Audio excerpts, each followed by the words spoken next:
Welcome students in the lesson some basic concepts of chemistry. Now we are going to take atomic and molecular masses and mole concept. तो सबसे पहले हम बात करते हैं atomic mass की। तो बच्चे हमने पढ़ा है एटम जो है वो very very tiny particle of matter है। इसको किसी माइक्रोस्कोप से देख पाना भी पॉसिबल नहीं है।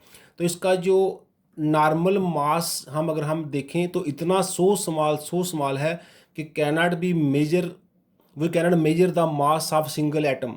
सो हम क्या कर सकते हैं, हम कोलेक्टिवली काफ़ी सारी एटम को इकट्ठी करके उनका मास निकाल सकते हैं। तो ये प्रॉब्लम सॉल्व हो गई थी एवोगैड्रो हाइपोथेसिस से, जिसमें बताया गया था equal volume of all gases contain equal number of particles और मॉलिक्यूल्स। जैसे अगर हम हाइड्रोजन 22.4 लीटर लें और ऑक्सीजन भी 22.4 लीटर लें तो दोनों के मॉलिक्यूल सेम है, लेकिन जब दोनों का मास निकाला गया तो उनका रेशो अप्रॉक्सीमेटली 1:16 आ गया। दैट मीन्स हाइड्रोजन की एटम जो है वो ऑक्सीजन से एटम के मुकाबले में 1/16 है। तो काफ़ी सारे बेसिस बनाए गए एटॉमिक मास निकालने के। पहले हाइड्रोजन को बेस माना गया, हाइड्रोजन का जो मास है वो 1 सपोज कर लिया इन एटॉमिक मास यूनिट्स। लेकिन सबसे बेस्ट जो स्केल है जो अभी पॉपुलर है दैट इज़ कार्बन स्केल। तो किसी भी एटम का मास देखने के लिए हम बेस किसको मानते हैं बच्चे, हम बेस कार्बन को मानते हैं। तो कार्बन के भी 3 आइसोटोप्स हैं, कार्बन 12 वाला, कार्बन 13 वाला, कार्बन 14 वाला। तो कार्बन 12 वाले आइसोटोप को हम एटॉमिक मास डिफाइन करने के लिए बेस मानते हैं in atomic mass unit scale. तो क्या है, atomic mass of an element is the average relative mass of its atom as compared with an atom of carbon 12। Carbon 12 means 12 वाला isotope taken as 12 atomic mass units. इसको short में लिखते हैं AMU और simply u means atomic mass unit. So that means 1 atomic mass unit क्या होगा, 1/12 of the mass of 1 carbon 12। In this scale hydrogen का मास निकाला गया है बच्चे 1.008 atomic mass units. Mass of oxygen निकाला गया है एटॉमिक 15.9994 यूनिट्स। बट हम क्या लिखते हैं, हम ऑक्सीजन को सिंप्लिसिटी के लिए 16 मान लेते हैं, हाइड्रोजन को 1 मान लेते हैं, क्योंकि ये जो मास होता है ये average of the contribution of the all the isotopes of hydrogen होता है। These days mass spectrometer is use to find the atomic masses accurately. आजकल हम किसी एटम का मास निकालने के लिए स्पेक्ट्रोस्कोपी का यूज भी कर सकते हैं, जिसमें हमारा पॉपुलर कौन सा है, मास स्पेक्ट्रोस्कोपी। बच्चे एवरेज टर्म एटॉमिक मास के साथ जोड़ी जाती है, उसका कारण क्या है, क्योंकि जो कोई हमारे एलिमेंट्स होते हैं उनमें मिक्सचर ऑफ आइसोटोप्स होता है। जनरली एक आइसोटोप जो है वो मोर अबंडेंट होता है दैन द अदर्स, लेकिन हम सब की अबंडेंस के हिसाब से उनकी एवरेज जो होती है वो atomic mass, average atomic mass बताते हैं। जैसे हमने एक एग्जांपल डिस्कस की है, the word average is used because atoms has different isotopes. For example neon का 20 वाला आइसोटोप का अबंडेंस कितनी है, 0.9051% मीन्स ये सबसे लार्ज अबंडेंस है, अप्रॉक्सीमेटली 90%। देन दिस नियॉन 21 वाला आइसोटोप क्या है, 0.02% अबंडेंट है, और नियॉन 22 जो है वो 0.0922% अबंडेंट है। अब इनका एवरेज क्या है, average atomic mass of neon हो जाएगा 0.9051 × 20 प्लस 0.00271, 21 इसका कंट्रीब्यूशन है और 22 इसका कंट्रीब्यूशन है 0.0922। तो इन सब का जो सम है वो आता है 20.179 U। तो इनकी रिलेटिव अबंडेंस क्या है, 0.9051 आउट ऑफ 1। इसकी अबंडेंस क्या है, 0.0027% आउट ऑफ 1। 1 में से ये 0.9 होगा, 1 में से ये 0.0027 होगा, 1 में से ये 0.092 होगा। तो इन सब का जो मिला के क्या बन जाएगा, 20.17। अगर प्योर नियॉन 20 वाला हो तो उसका 20 ही आएगा, लेकिन जो नियॉन हम जब गैस कहीं देखेंगे तो उसमें इतने इस तरह का उनका डिस्ट्रीब्यूशन होगा। सो उन सब का जो एवरेज एटॉमिक मास है वो 21.17 होगा, 20.17 होगा। ऐसे अगर आप कार्बन का एटॉमिक मास बुक्स में लिखा देखें तो वो कार्बन का आपको इतना लिखा मिलेगा 12.011 U। तो ऐसे जो कार्बन 12 है उसका 12 होता है, कार्बन 13 का 13 होता है यू में, कार्बन 14 का 14 होता है यू में एटॉमिक मास यूनिट में। लेकिन ये जो 12.011 है इन सब की अबंडेंस के हिसाब से सबकी जो अबंडेंस है उसको सम करके 12.011 आ जाता है। इसमें सबसे मेजर कंट्रीब्यूशन जो है वो कार्बन 12 का ही होता है। बच्चे अगर atomic mass of an element is expressed in grams then it is called gram atomic mass. जैसे कार्बन का 12 आइसोटोप का अगर हम 12 ग्राम ले लें तो 12 ग्राम जो है वो कार्बन का एटॉमिक मास इन ग्राम है, मीन्स उसका ग्राम एटॉमिक मास है। अब हम बात करते हैं मॉलिक्यूलर मास की, तो ये उसी तरह जैसे the average relative mass of the molecule as compared with an atom of carbon 12 taken as 12 AMU, उसको बोलेंगे मॉलिक्यूलर मास। हमने एक सिर्फ जो एटॉमिक मास का डेफिनेशन किया सेम डेफिनेशन मॉलिक्यूलर मास का है, सिर्फ जहाँ पर एटॉमिक वर्ड एटम वर्ड लिखा था वहाँ पर मॉलिक्यूलर वर्ड लिखना है। हम ऐसा भी कह सकते हैं it is the number of times the molecule of a substance is heavier than 1/12 the mass of carbon 12 isotope. जो कार्बन 12 आइसोटोप है उसका जब 1/12 करते हैं तो वो 1U आता है, 1 AMU आता है। तो उस 1 AMU के हिसाब से कोई मालिक्यूल कितना हैवियर है उसको अगर हम 1 मान लें तो उसके अकॉर्डिंग वो मालिक्यूल कितना है वो उसका मालिक्यूलर मास हो जाएगा, मीन जहाँ पर भी कार्बन 12 को लेकर ही चलना है। जैसे अगर हम बात करें वाटर की तो मालिक्यूलर मास ऑफ वाटर क्या होगा, H2 है तो एक H का मास अप्रॉक्सीमेटली 1 होता है, तो 2H का 2 हो गया।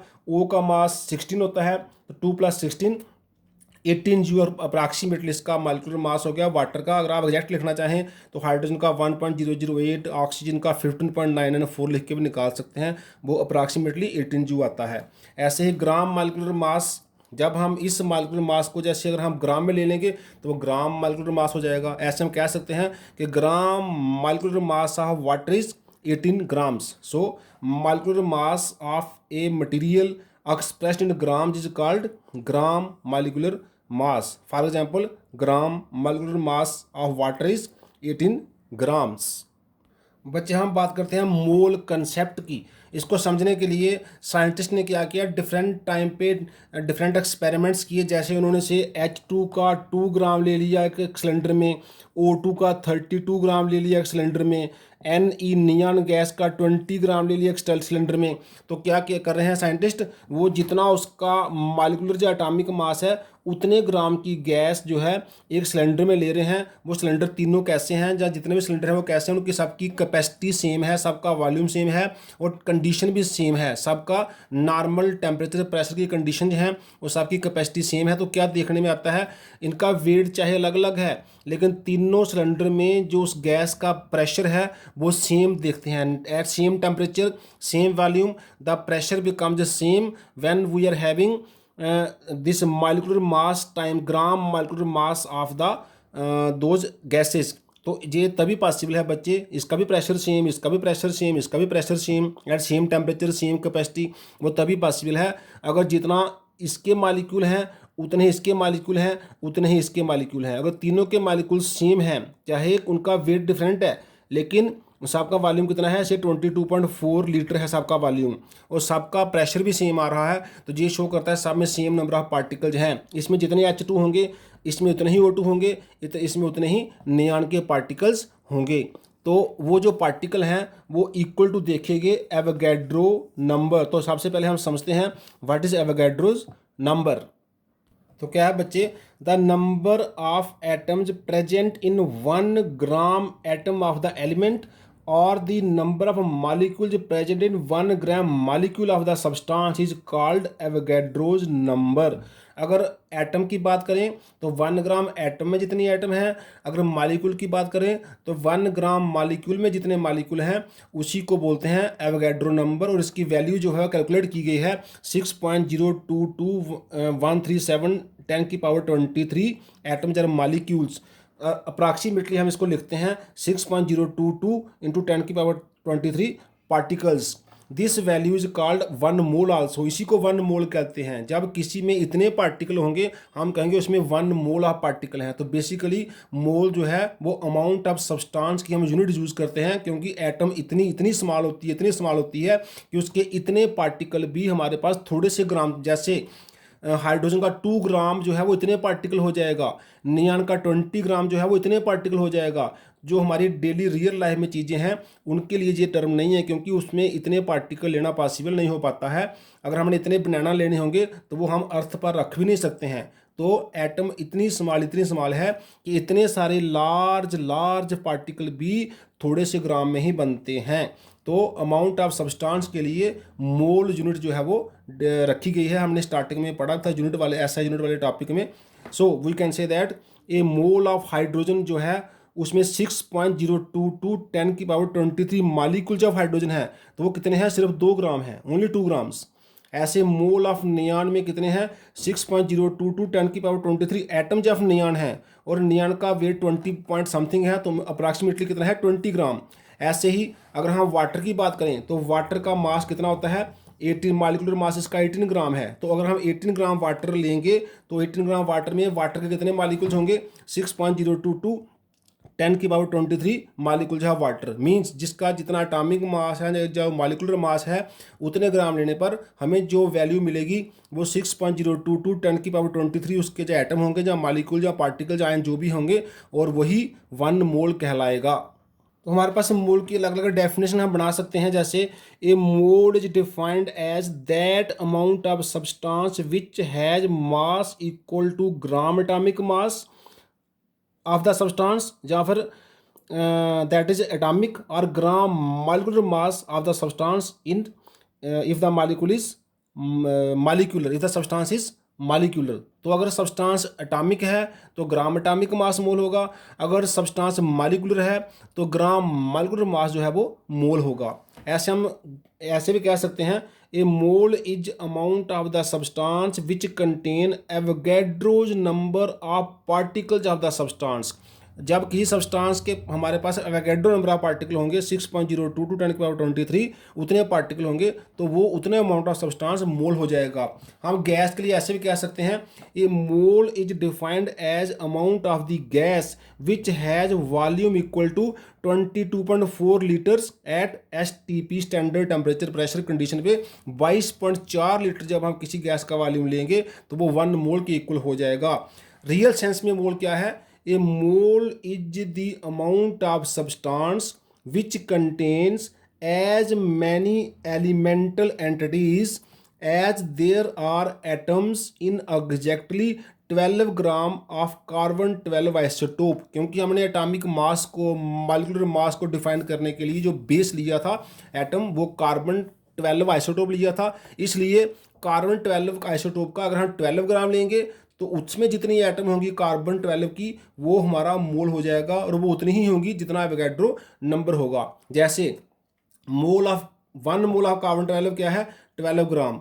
हमने पढ़ा वाटर का मास, हमने 18 पढ़ा मालिकुलर मास, तो अगर हम कहेंगे हाफ मोल ऑफ वाटर क्या होगा, 18.2 means 9 gram. 18 gram 1 mole of water है, 9 ग्राम हाफ मोल ऑफ वाटर है। इस तरह से हम मोल को बढ़ा भी सकते हैं, कम भी कर सकते हैं। जैसे हमारे पास अगर 90 ग्राम वाटर है तो 90 ग्राम वाटर जो है उसमें 18 के लिए 1 मोल होता है, तो 19 ग्राम हो गया 5 मोल ऑफ वाटर हो जाएगा। तो इस मोल की वजह से मोल के साथ हम नंबर ऑफ मोल्स निकाल सकते हैं, नंबर ऑफ ग्राम निकाल सकते हैं, इवन मॉलिक्यूल्स या एटम्स ऑफ एनी सब्सटेंस, किसी भी सब्सटेंस में निकाल सकते हैं कि उसमें कितनी एटम्स हैं, कितने मॉलिक्यूल्स हैं, वो भी मोल की हेल्प से निकाला जा सकता है। तो बच्चे इस तरह से 1/2 मोल ऑफ वाटर में 9 ग्राम ऑफ वाटर है। जब 1/2 6.022 10⁻23 पार्टिकल्स ऑफ वाटर हैं, तो ये 2 से कैंसिल करेंगे, 3.011 × 10⁻23 पार्टिकल्स ऑफ वाटर हो जाएंगे। ऐसे H2O में एक H2 होता है, तो इसलिए उसमें H2 भी इतने ही होंगे, लेकिन H एटम उसके डबल हो जाएंगे, क्योंकि H2 में 2 H हैं तो उसमें 2 हाइड्रोजन एटम हो जाएंगी। तो अगर हमें कोई कहे कि वाटर 9 ग्राम वाटर में कितने H एटम हैं, तो H एटम 1 मोल हो जाएंगी, क्योंकि एक H2 जो है 2 के बराबर होता है। एक H2 में 2 H हैं, तो क्योंकि H2 इतने हैं तो H उसके डबल हो जाएंगे। इस तरह हम किसी में भी कितनी एटम हैं, कितने पार्टिकल हैं, कितने मॉलिक्यूल हैं, कितना वेट है उसका, कितने मोल्स हैं, वो ग्राम की हेल्प से, या अगर ग्राम पता है उसके बाकी चीज़ें निकाल। एक चीज़ पता होनी चाहिए हमें कि वो कितने ग्राम है, हम उसके मोल्स, उसके नंबर ऑफ पार्टिकल्स, उसके नंबर ऑफ एटम्स, उसके number of even neutrons, proton, सारी कैलकुलेशन हम मोल की हेल्प से कर सकते हैं। तो मोल क्या है, मोल एक जो है SI यूनिट है फॉर अमाउंट ऑफ सब्सटेंस तो इससे हम जो एटॉमिक कैलकुलेशन है हमें जी आगे बहुत हेल्प करेगा। हमारे पास जितने भी जो एटॉमिक कैलकुलेशन होंगी वो इसी पर बेस्ड होंगी, इसलिए इसको हमने अच्छी तरह से समझना है, इसको बार बार सुनना है, बार बार इसको समझना है, बार बार लिखना है, तभी हमारे आने वाले जो टॉपिक्स हैं वो हमारे लिए ईजी होने वाले हैं। आज के लिए इतना ही। थैंक्स।